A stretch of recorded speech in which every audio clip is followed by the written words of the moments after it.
আসসালামু আলাইকুম। আজকে আমি আপনাদেরকে জানাবো বাগেরহাটের ৬০ গম্বুজ মসজিদের অজানা কিছু রহস্য।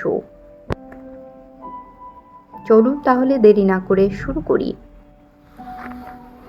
স্থাপত্যশৈলীর এক বিশেষ বাগেরহাটের ৬০ গম্বুজ মসজিদ। ইউনেস্কো ওয়ার্ল্ড হেরিটেজ সাইট হিসেবে স্বীকৃত এই মসজিদটি নিয়ে আমরা অনেকেই অনেক কিছু জানি, কিন্তু এর দেয়ালের আড়ালে লুকিয়ে আছে এমন কিছু তথ্য যা আজও অনেকের কাছে অজানা। চলুন আজ জেনে নেই ৬০ গম্বুজ মসজিদের সেই চমকপ্রদ রহস্যগুলো। মসজিদটির নাম ৬০ গম্বুজ হলেও আপনি যদি শুনতে শুরু করেন তবে অবাক হবেন। এখানে আসলে গম্বুজ আছে মোট ৮১টি।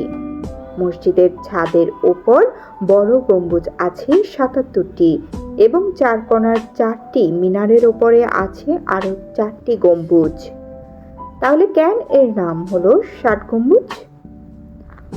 ঐতিহাসিকদের মতে এখানে ৬০টি পাথরের খাম্বা বা পিলার আছে, যা থেকে হয়তো ৬০ গম্বুজ মসজিদের নামটি উৎপত্তি হয়েছে। ৬০০ বছর আগে যখন কোনো ইলেকট্রিক ফ্যান বা এসি ছিল না, তখনও এই মসজিদটি প্রাকৃতিকভাবে শীতল থাকত। এর দেয়ালগুলো প্রায় ৮ ফুট চওড়া এবং ইটগুলো বিশেষভাবে তৈরি। পোড়ামাটির এই দেয়াল বাইরের প্রচণ্ড তাপ ভেতরে ঢুকতে বাধা দেয়, ফলে প্রচণ্ড গরমেও মসজিদের ভেতরটা অদ্ভুত রকমের আরামদায়ক আর ঠান্ডা থাকে।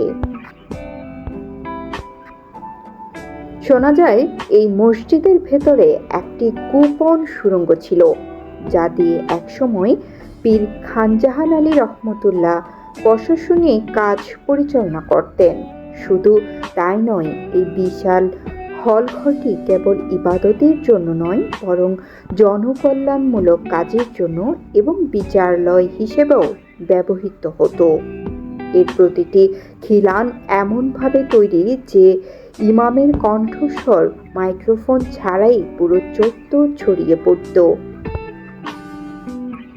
ভাবতে পারেন, আজকের যুগের মতো রড বা সিমেন্ট ছাড়াই ৬০০ বছর ধরে দাঁড়িয়ে আছে এই বিশাল ইমারত।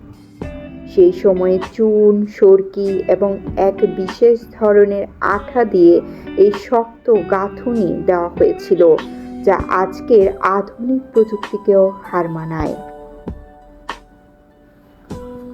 বাগেরহাটের এই গর্ভ কেবল ইটের স্থাপনা নয়, এটি আমাদের পূর্বপুরুষদের জ্ঞান আর দক্ষতা এক অনন্য নিদর্শন। আপনি কি কখনো এই মসজিদের ভেতরে দাঁড়িয়ে এর বিশালত্ব অনুভব করেছেন? যদি করে থাকেন তাহলে কমেন্টে আমাদেরকে জানান।